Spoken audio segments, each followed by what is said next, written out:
Right. And did you land flat on your back or did you land somewhere first?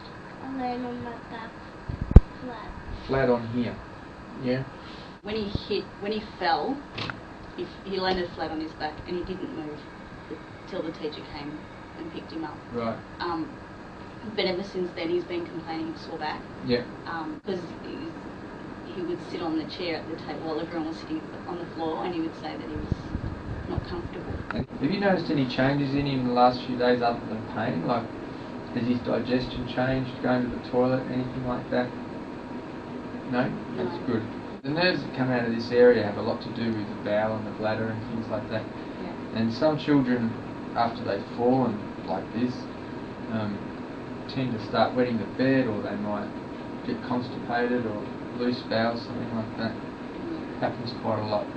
It can also affect problems higher up the spine too.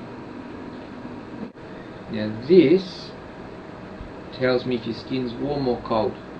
Okay? And it also tickles. I call it my tickle machine. It just seems like the vertebra's stuck, it's not moving properly, and so therefore the joint's not functioning. And also, of course, there's local bruising, which you would get anyway, just from falling.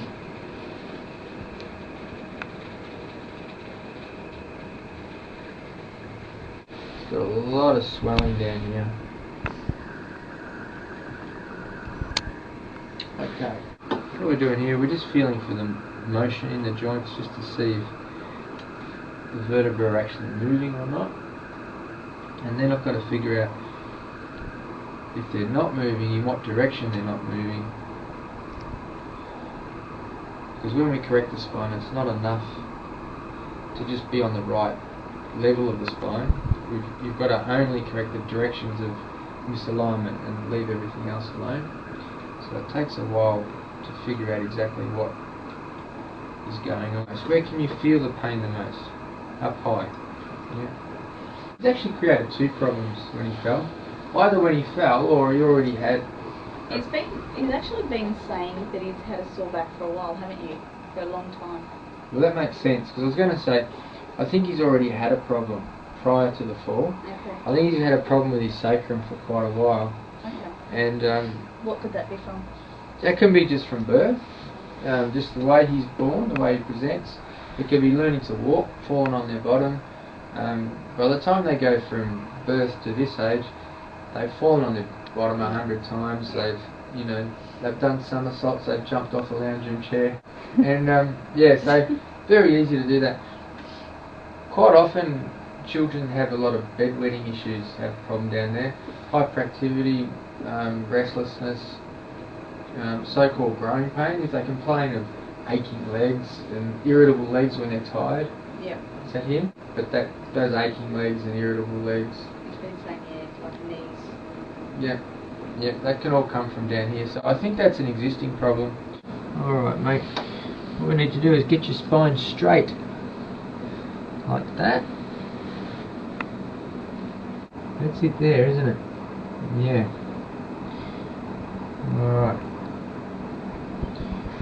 Now all I need to do is use... Do you want to watch this? Do you want to see what I'm doing?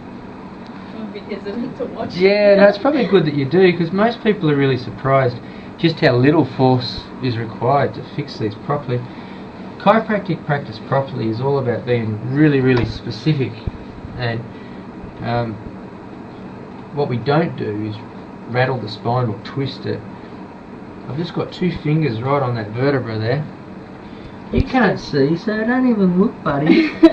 Keep still, sir.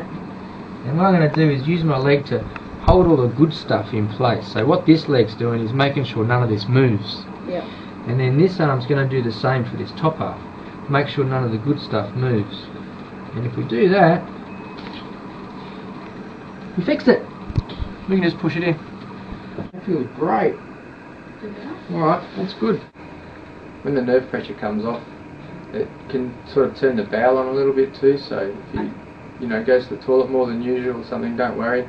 You might even talk about his legs and say they're a little bit tingly or heavy or numb or something like that. Don't worry about that either. It's all good. And how long do you think it'll take for the swelling? Not long at all. The good thing about children is their nervous systems are so new, and everything's so new, they're just ready to fire. Yeah. And yeah, so you were saying that after we adjusted that one, what, half an hour did you say on the toilet or so? 20 minutes on the toilet. Yeah. And after that, he just bounced off the walls all night. Yeah. All night. Until he just flaked it. Did you have lots of energy? Yeah. That is so true. Like, it happens in adults too, but kids especially, if you take that pressure off the nerves, Yeah. they just go hyperactive for a while. Yeah, he definitely was hyper. The interesting thing is that we often see in children that particular problem can cause a lot of hyperactivity, a lot of irritability, attention. Like kids with a diagnosis of attention deficit, we quite often find that problem. So it's kind of ironic that by fixing that problem, it can give them a lot of energy as well for a while. But then they calm down a day or two later. Yeah. Yeah. But you notice that when he played football the next day, he could run a lot easier too. He ran longer. He just did not stop running. Yeah. Usually he sits at the goal line and just watches it. But right. on Saturday, just gone, he went in for the tackle. Did you have lots of energy in your legs? He didn't. I swear to you, he did not stop the whole hour. No, that's great.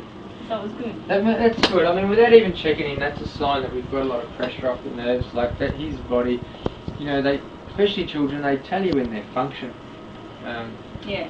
How they're going. So turn around and let me have a look at you, okay?